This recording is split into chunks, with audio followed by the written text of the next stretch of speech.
Welcome, welcome.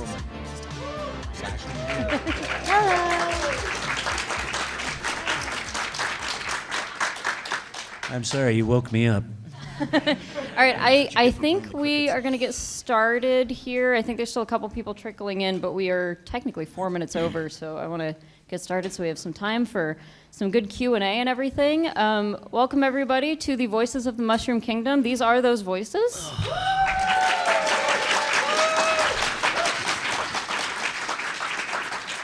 And just a quick note before we start, please no recording, no photos or anything during this panel. All of these lovely people have photo ops at their booths, which you can go to right after this. And we are recording the panel. It'll be on the Portland Retro Gaming Expo YouTube channel and everything. Just please no individual recording or individual photos here. With that being said, let's get started here. So my name's Kelsey Lewin. That's not really important. These guys are the important ones here. But I'm going to go down the line, just introduce them real quick, and then I think we'll get into some questions, and then we'll make sure we have some time for questions for you guys, too. So, starting here, this is Laura Faye Smith.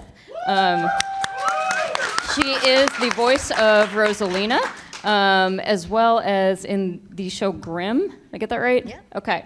And a bunch of other really cool voice credits. The nice thing about all of these actors here, they are not only your favorite Mario characters, but they're all also accomplished actors in lots of other things too. Voiceover, anime. Kenny, you've done some anime, right? Awesome. Yep. Yeah, so Mike Vaughn, he is Ludwig von Koopa and Iggy Koopa. And of course here, we have got Kenny James, who is the voice of Bowser. Yeah, such a pleasant face for such a mean character. And rounding it out, we've got Samantha Kelly, who is the voice of Princess Peach and Toad and Toadette and Baby Peach. Yeah, and your baby Rosalina as well, right? Yeah, okay. All the baby versions as well. It's baby time. Well, thank you guys so much for being here. How many of you guys have been to Portland Retro Gaming Expo before? First time. First time for all of you? Yeah. All four? But I lived in Portland for almost 20 years, so this has just been like being back. Oh. So, yeah. Awesome. I live 3 max stops up the road.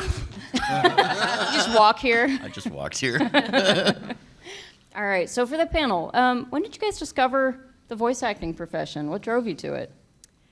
I mean, I started as an actor, like in theater. Like that was where all my background was. I did lots of Portland theater. If, you know, maybe some of you have gone to theaters that I've worked at, if you frequent that. But I ended up with like an agent who sent me voice auditions. But she was just like a commercial agent and stuff as well. And then ended up getting more into voiceover.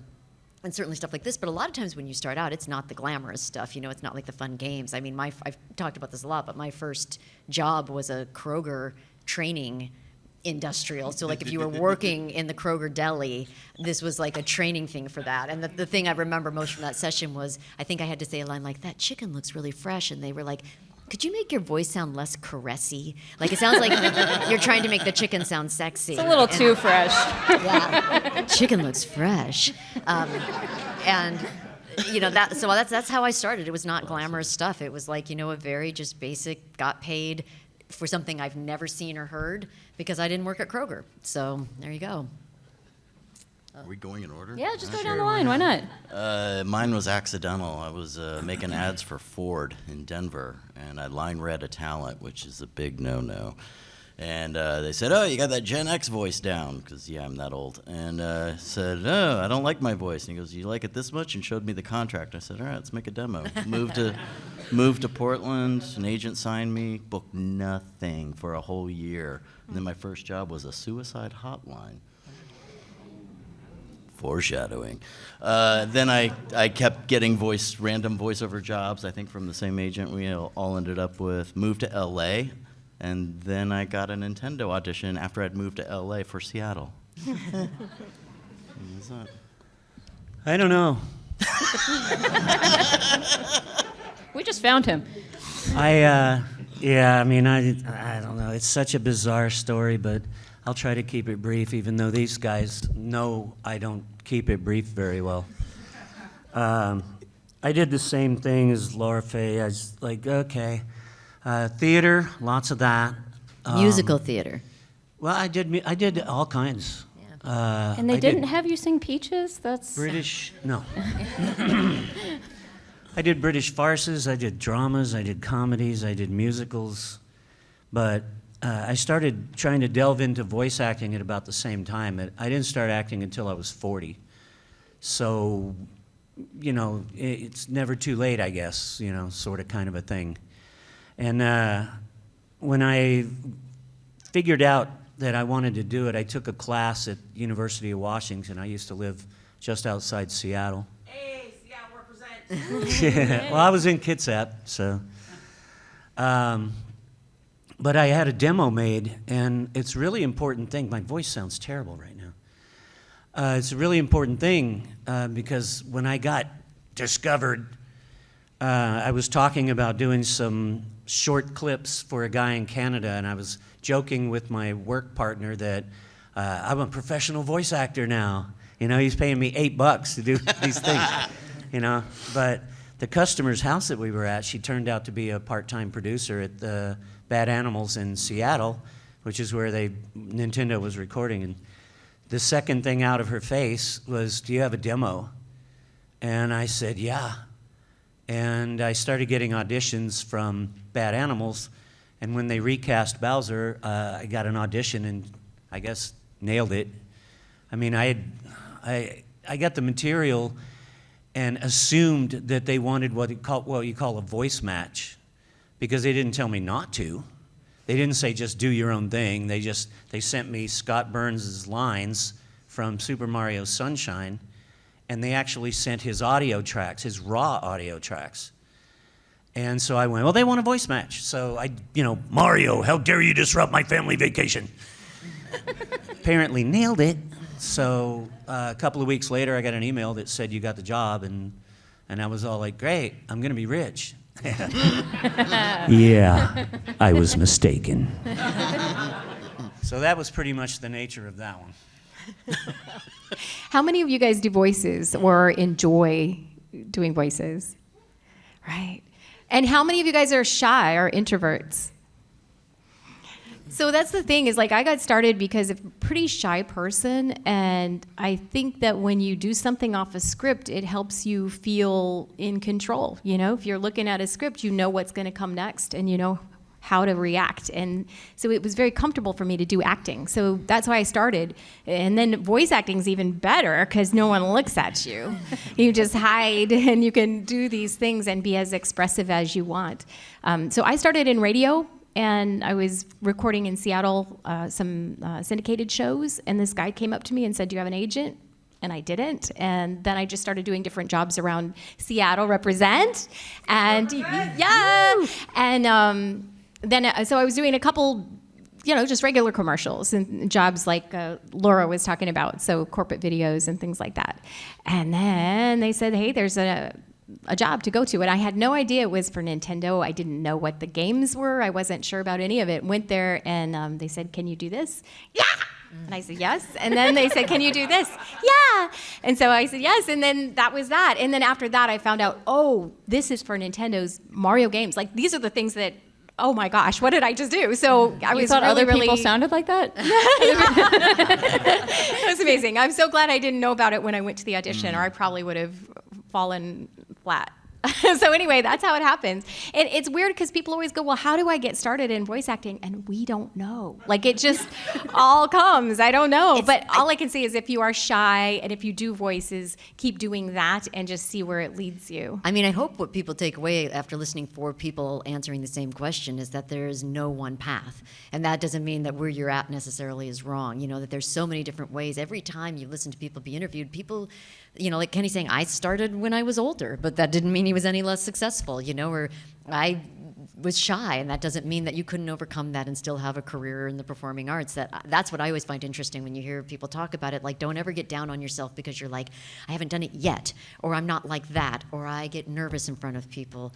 You just saw like a wide variety of answers to the same questions, but we're all working on the same thing. all our paths were very different. All right, another question for you guys. Do you do anything special to get into character? How do you prepare for your voice sessions? Someone else like to start? I think it's really physical. So for my character Peach, she's such an upright kind of a, so there's a Stick there's in the almost mud? Mario, help!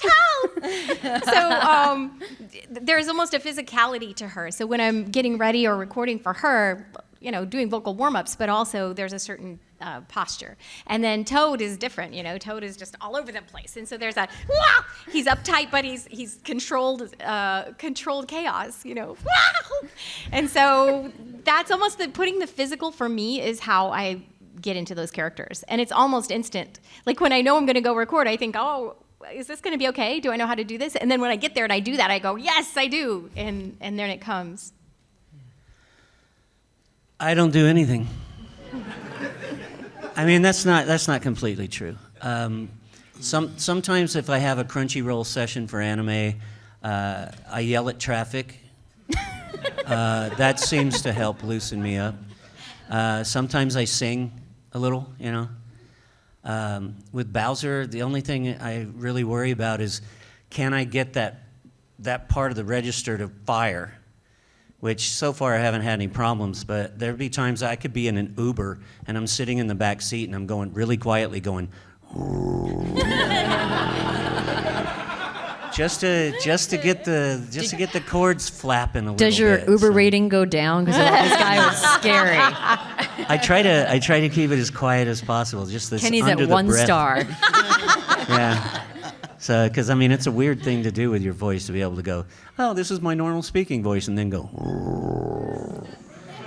So I don't know. Have you considered talking like Bowser in everyday life so you don't ever have to? No, not really. I don't. Sometimes other characters come out, but I did a commercial the other day for a casino in California, and it was they wanted Doc Brown, and yeah, it was. Was it Quaychon? I don't know if you've ever heard of it, That's but a I don't know weird where casino. it is. But Quaychon Casino is going back to the queue.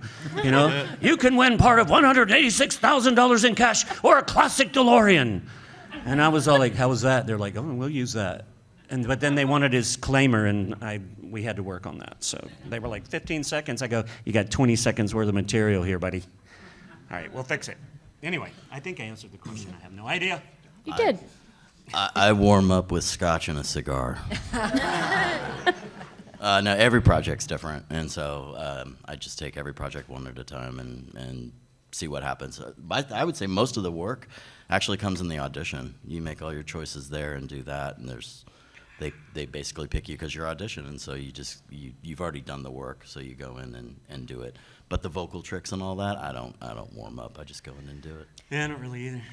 I do I like to, if I know I'm going in for a session, I find that my voice sounds better and different if I've had physical activity of any kind. So I usually would try to especially if it's early morning, I sound different in the morning. I sound slower does. and lower. It takes my voice a while. And if I've been talking like yesterday, so last night I had an audition I had to do. And it was talking in kind of a voice like, It was like much higher, but I'd been talking all day. So that parts of So your she sounded like this. yeah, kind of, And then I was like, there are little sticky spots where you're trying to trying to go, oh, and you're trying to just kind of like that, and it goes, oh, kind of chokes through because I'd been out at a restaurant, I was out with friends, we were talking over music, and it was loud, and it was late, and it was just one of those things where I was like, gosh, I wish that I had the time to have gone for a walk and then did that, 'cause I feel like that helps me warm up. And I will do if I'm doing a character that's really pitched really high, for sure, that's kind of a high squeaky type thing, I will do a lot of vocal warm-ups just to get that higher register smoothed out. But in terms of getting in character, I do a lot of what Sam does. I find the physicality, I can't separate that from a character. That I'm always using my body, and I think it's because for those of us who come from a lot of theater training, that is how you do it, like, I mean, you're not like just talking, you're like using your whole body and creating that. And I think that particular skill just becomes a part of you in terms of creating a voice for a character. So What is the Rosalina physical? I do find I use my hands a lot, ooh, like those sounds off. When I want to do a flowy sound, I'll do flowy hands, so it'll be like, ooh, like I'll find myself, ooh, that kind of, but I'll find myself using that to swoop with. I don't know why. It fits. It works. No, it fits. It's weird. It's weird to just stand incredibly still while you're doing voiceover. Like, I think if you're like really, unless you're playing like a really, uptight character and you're trying to like create that. Yeah, with me it's the claws. You do have I'm, claws. I'm always like, and then I realize I'm doing it. And I go, I'm not crazy. Do you do that while you yell at traffic? No. No, I do other things with my hands. Not for this panel. It's North Texas. It's expected. How much freedom do you typically have with a voice project? Is there any sort of improvisation that gets to happen, or is it just like, here's your lines, go? Oh, I think people want you to give variety. I think that is part of like a skill as a voice actor. Like, a lot of times you see in an audition call, they want people who have an improv background, because they don't want you to just be able to just be like, here we go. Could you do it again? Here we go. Could you do it again? Here we go. Like, they want different tones on that. Like, here we go. Woo, here we go. And they want like a different feel. Like, that's crucial. I mean, Iggy and Ludwig have no lines, and it's literally me just going through the IKEA catalog making up words.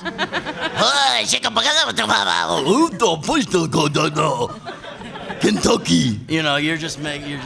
So, I mean, my session was 3 hours of just pure improv, and once in a while looking at the screen and seeing them jump and just going, and that was Wait, it. so they had literally like not even noises, suggested noises. It was just like.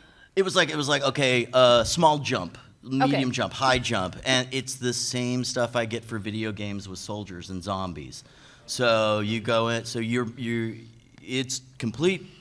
You guys are talking about physicalization. It's physicalization of the mind, because now I have to be a zombie that has to climb up, 1 story, 3 stories, 5 stories, and so you have to imagine that in your head, and then sort of try to physicalize it like Kenny does with his claws, right? But you're a zombie, and you got to make choices on the fly. Does the zombie have a hole in his neck, or bleeding out his eye? What does that sound like? And it's okay, give me 1 story.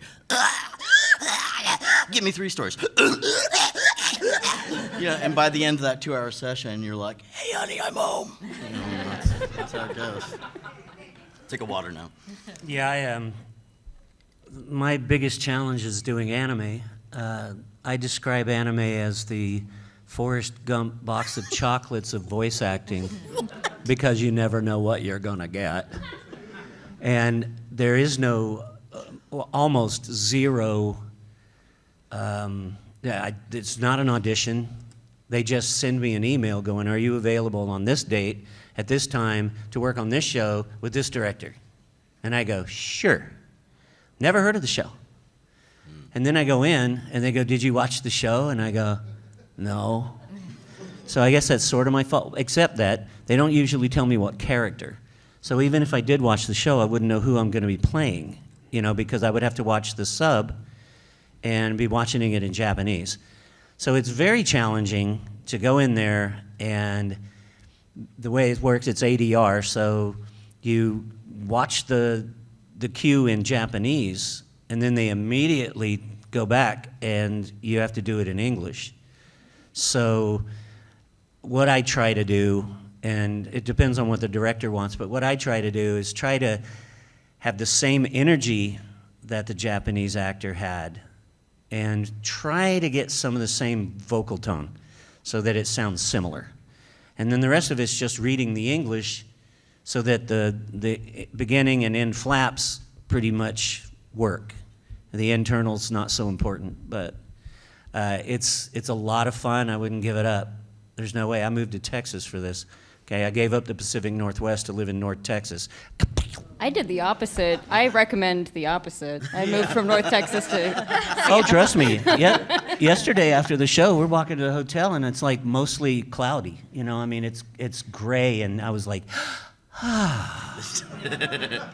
Yeah. Give me 50 degrees. I'll take it. So you were talking about freedom. How much freedom do you have? We do have freedom, and they do love improv, but they also have time limits. And so when you come in, it's like, wow, you're going to do a hop. It's 2 seconds. It's a sound that's 2 seconds long, or it's a sound that's 0.5 seconds or 0.2 seconds. And so your brain has to think of, what's a sound that I could make that sounds like this effort of a hop, but it's going to be 0.2 seconds. And it's weird to think that you could eventually get to a place where you go, I know about how long that is, and I can do that. But that's another skill, is just knowing how long things are. So we do have freedom within a little tiny time frame. Yeah, and then in that little time frame, you have to do a bunch of them and try to make them sound different. All different, yeah. Or like in Wonder, they had Toad. I think he was screaming for 10 seconds or 12 seconds. And he was falling, no. and you could see the animation, and he's falling, and it's delightful. But really, like, how long can you scream like Toad for 10 seconds? Yikes. Yeah. And you had to do Tell us, several how long takes of did you that? scream? Yeah, no, it happened. I took a big, deep breath and just went, let's go. Yeah, so we only did about 2 or 3 takes of that one. All right, well, my next question was going to be, do you have a favorite line you've ever done? My guess is that's not your favorite you've ever done.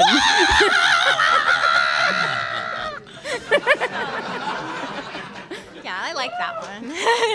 Thank you. Did you guys have a favorite, like just something that, I don't know, is fun to say, like a fun noise to make? I know a lot of these are not very talky characters. For Mario, I rediscovered, thanks to YouTube and somebody posting it, when Ludwig makes an appearance. I don't know how George Takei got in there, but he goes, "Oh." I like that. But my favorite line of all time is Scream, the TV series. My very last line of the very last session of the very last episode was, "Who told you you could wear my mask?" And that was, I love that line. Oh, me? Okay. What? I don't know, as far as Mario stuff goes, I'm very partial, and these guys are probably sick of hearing it, but I'm very partial to what I did for Meowser in 3D World. Is that a canonical name? Meowser? Well, Meowser? we were still using paper scripts then. Now they're using iPads or whatever, so. But I turned the page on the script, and up on the top, in quotation marks, it said Meowser. Okay, good And enough I for went, me. that's hilarious. What is it? And they said, oh, it's Power Up. There's going to be a Cat Bowser, and there's going to be Cat Mario and Cat Peach, you know. And I was all like, what do you want him to sound like? Dude looks straight at me and goes, we don't know. So I'm like, pardon my French, but I was like, I just stepped back and went, now I got to do some of this voice actor shit. So I said, give me a second to think about it. And they're like, oh, go ahead. And I was like, okay, I can't go, meow. That's not going to work. So I thought, bigger cat. And I went up as like Bobcat, because I grew up in East Texas. You know, I was like, okay, those things are pretty scary sounding. So I got more of a, wow. Well, then I need to sound more Bowser-y, so I Bowsered it up. And I was going, wow. I did that for a couple of hours. I could taste blood. So, yeah. So Meowser's still one of my favorites. But I mean, and then in anime, I mean, just about, I don't know, half of the things I've done in anime could be my favorite because they're so bizarre. I've done everything from a giant boar that didn't talk. So it was all just, lots of snorting and stuff like that. But episode 80 of Attack on Titan, I had some great lines. So you should look that up or I'll spoil it. But he was way down here, and he had some great lines. That's all I'll say about that, because he was gross. Oh. Wait, did I answer the question? What was your favorite line? Oh, yeah, that's Yeah. close enough. Close Yeah. enough. I like from Smash Peach's line. Oh, did I win? My favorite. Yes. I don't know if I have like the favorite lines, but I do love creating the sounds for taking damage. like Ah, I remember like when I was like one of the first like Mario Karts one where they're like, oh, and this is where you like fall off and the track and you land in the water, and I had like a glass of water, so I was going, oh no, into like the water, and it was so fun, and like to keep doing that and like just sounding more like you were drowning, like like just I kept like tipping the thing for that. I was covered in water, like all over my shirt because I probably could do it with this. Oh, yes. Then it would go. You're a trooper. Get it off. Oh my. like that.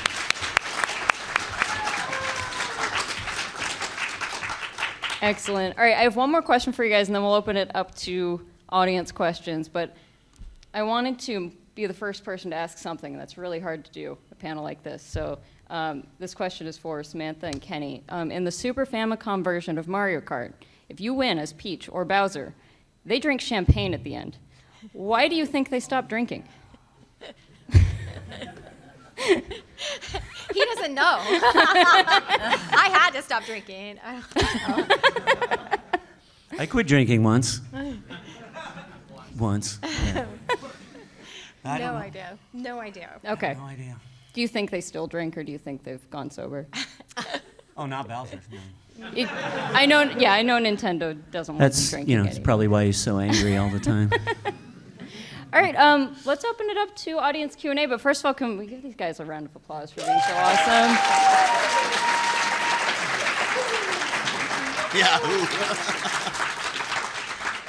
All right, I will come down here because I have a wireless microphone.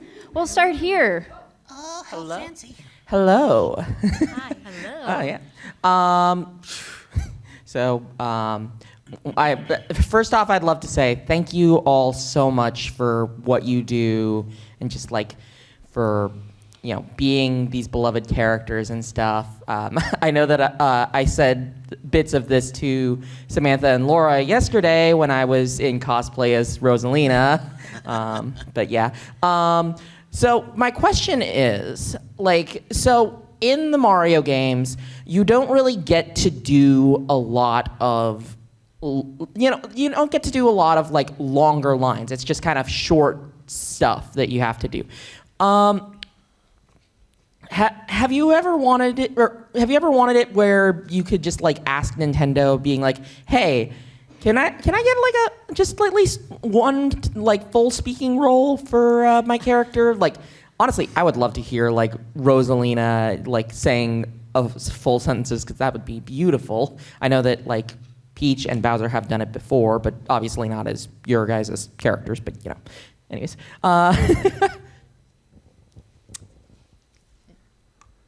So to summarize, the question is, do you wish, or do you ask Nintendo, or do you wish that they would give you longer speaking roles? Yeah, is that that's basically- okay? No, that's okay. I- That's okay. I just want to make sure we understand. Great. Yeah. I started off right from the beginning, because of the audition process where I was doing stop lines. I thought they were going to continue with a speaking Bowser. Did your mic Mic go? Hey, just went out. I didn't do it. Hello? Take- Hello? Take that. Hello? Hey, it's back. Okay. Don't touch. All right, this cable is screwy. I'll just hold on to it. I'm familiar with electronics. I was a sonar tech, Anyway, so from the beginning, when I went in for my first session, and they the director basically told me that you're not going to be talking. And I was all like, what? So at the end of that session, I go, you guys know I speak English, right? So, but, I've only said really, really short things like Peach or, Nintendo or Showtime, things like that. But lately I have said two-syllable things like, let's go. So, yeah, I don't get to talk a lot, but I get to make up for it in other places. I got to do longer sentences for Peach for the Universal Studios Super Mario World. So that if you've seen the mascot there, you know that, I mean, it's so incredible. It's so beautiful what they've done. And to get to do that was really fun for two reasons. I mean, first of all, because it's super cool, but then also because Peach gets to speak. And I tried to imagine, you know, what would Peach say if she met a little girl and was starting to dance with her, you know, or what would she say if a guy wearing an awesome Mario hat comes up, you know, what would she say? And so that was fun, just to exercise that for her, yeah. I mean, do I think it'd be fun to, you know, have like longer speeches? Sure. You know, it's not something that ever actually occurred to me to ask, because when you go in, there's like so much to do. You know, like you're on a time schedule, and like and Sam was talking about like the time limits, like, you know, and you realize, oh yeah, they're putting this in because in the play of the game, there's just this moment where that thing happens, and if you like are doing it longer, you know, for what they're animating, like it all has to match up. I think that's the thing that's, when you come into something as an actor, you know, you're thinking of it from your point of view of like, well, here's what I would like to do, here's what I would think would be fun, forgetting there are so many other pieces to that puzzle, you know, that make the game. There's the visuals and the graphics and all of that kind of trying to come together, and music and things, and going, oh right, I'm just like one piece of this whole thing. But do I think it'd be fun to have speeches? Oh yeah, like that would be like, because I thought, I had not played Galaxy, and I thought she spoke that whole story. I thought that was spoken, and then I'm like, oh, you just read it off the screen, like you go on and you read it, and that was news to me. I thought maybe in the original that was all spoken. I've had lines, I remember, but they were all in Bowserese, so, you know, Bowserese with a speech bubble. So it's just. Can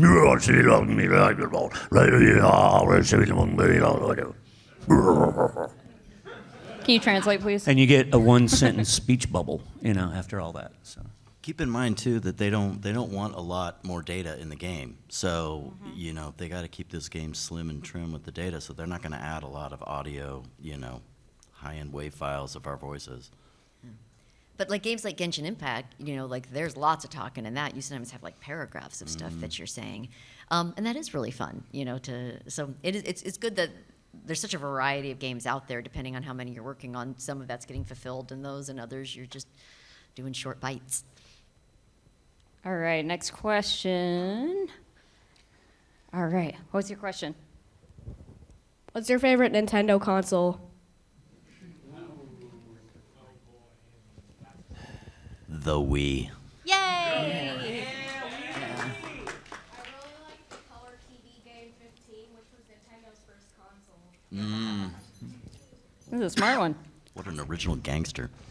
I've had most of them, but I still have a Wii, but I don't use it because of the output. Because modern TVs don't have RCA inputs anymore. So a guy at a show like this, a vendor, had old school stuff. He said, go and get a Wii U. It's got HDMI out. And so I did. And so I'm still playing, you know, my wife and I like playing golf and bowling and stuff on that still. But I really liked I liked some of the games and stuff on the Super NES, but I don't have one anymore. But, you know, Super Mario World on SNES was great. I really loved the music in that game. I actually loved playing on the DS Lite. Like I loved playing the Wario games, the micro games where you like blow on that little thing and could move. I was like so fascinated that there were so many different ways to use that device to play that game. I thought that was really interesting.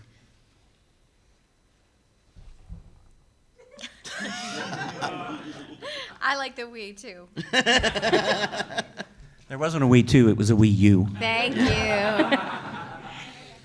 All right, next question.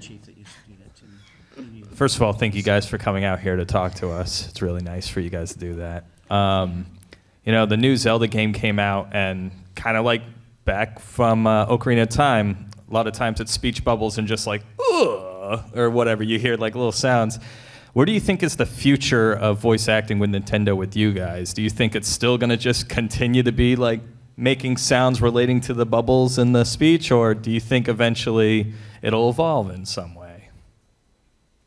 We have no idea. Yeah, I was fixing to say, beats the hell out of me, Smarter man. brains than ours will be doing that. And it's kind of fun for us as actors to come in every time and just see, well, what have they decided? What are they doing? Because it's new and it's exciting to go, ooh, I get to see this first, and I don't know what they're going to do. And so it's a fun adventure, but we don't know. Yeah. We're just honored to get to do it. It's pretty fun to get to do it. All right, let's find someone else here. What is your question? I'll keep it simple. What's been the most painful line delivery you guys had to give? What was that? The most painful line delivery. I assume you mean physically painful, not like emotionally painful. I go back to Meowser. For Rosalina, for me, really nothing, but anything that involves a lot of screaming. Usually they save all that kind of stuff for the end. I don't have any of that in this game, but other ones I've done. Like, I've done a lot of demon voices in games, and that is, like, I was doing a game where I would start talking as a character where she would be talking very much like this, but then she'd go into this. And it would, like, that was, like, by the end of that session, like, yeah, your voice is really hard, but they wanted that, like, soothing to rage all the time, and that is hard on your voice. Like, you just feel kind of torn up after stuff like that. I had a brutal 3 days in a row of 3 different video games. I went from Red Faction Guerrilla to Resistance 2 to Call of Duty Zombie, World at War zombie levels. 3 days in a row, 4-hour sessions each. The first one was with Carl Weathers. I don't know if you guys did that. I got directed by Carl Weathers, and I've got a favorite line from him, which was, can I swear? Can I swear? Yeah. Carl Weathers goes, slow the fuck down, Vaughn, because I just kept going line. But that was a lot of soldiers yelling and that. And then the second one was little zombie alien creatures, just for 4 hours. And then Call of Duty was, move, da. I did not talk for 2 days after that. Like, that was painful, but so worth it. Wow, that's so cool. Yeah, I don't have anything to compare to that. That's next level. Yeah, that's cool. All right, next question here. You've had your hand up for a while. I appreciate it. Okay, so is there any characters that, in Mario specifically, that you would like to voice? And if that is so, have you practiced it? For me, no. I like the role I have, and I guess I like my colleagues' work so much. I never think about it. You know what I mean? I like what they do, and I like what I do. Same. I wanted to do Bowser, but it just didn't work out. I'm secretly planning on taking Toad. Sorry. Did I win? No, I've never thought about it because landing, a so-called iconic game villain, I was never gave it a second thought. All right, I think we've got time for one or two more. Okay, so, You had your hand up. Okay, what would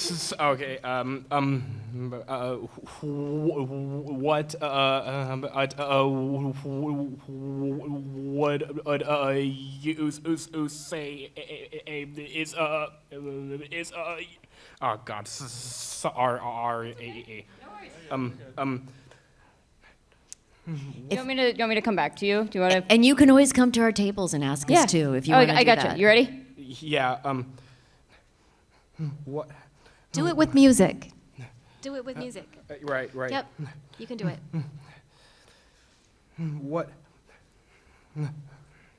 What is your favorite? Come on. What is your favorite Mario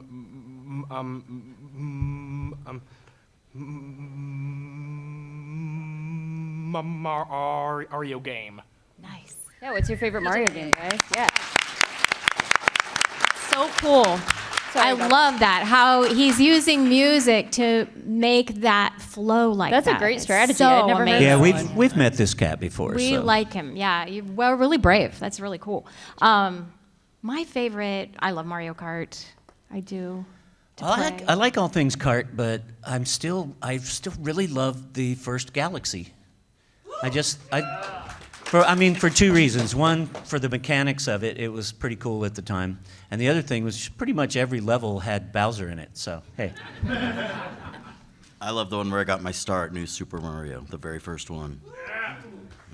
I'm like sentimental about Super Mario 3D World, but I probably most like playing Mario Kart. I think I have a friend who I think is here today that we were in a play together, and I've talked about this story a lot. And he is, in fact, the friend who. Are you here, Chris? Okay. If anyone's heard me tell this story, Chris is a big gamer, and we were doing a play together, and he'd just gotten the DS Lite, and I would be like, just back there playing games on it, and then I was in the show almost the whole time. So he goes, "Give me money, I'll go get you a DS Lite." So he went down here to like GameStop on MLK, I think, and got me a pink DS Lite. And then we were doing another play together later that was awful, and we hated it. And so we would race Mario Kart together, like with everyone who had it. We would do that, and we had these Victorian costumes, and we'd walk on stage, we'd stick our Game Boys in our pockets, go out, do the scene, come right back off and like race again, and that is how we got through that show. And thank you, Chris, for that. I'm so excited he's here because I've told this story so many times on panels, and it's always like, and now he's here tonight. So, and I also still have several of your games I've never given back. That's a great story. All right, I think we got time for one more question. I'm gonna go on this side because I haven't come over here yet. Are there any uncensored archives of the voices? Yes. Yeah. Yeah, I'm certain that they exist, but they're probably locked in a vault. So. Believe me, they saved the entire session. I feel sorry for someone who has to listen to 4 hours of different sounds and pick out, like, this was the perfect one. It's so much. It's a lot of audio. Come to my booth. I'll give you all the outtakes. For the right price. All right. Thank you guys so much for coming here. Let's give a big round of applause for these guys. Thank you for watching. Please like and subscribe, and here are a few more videos for you to check out.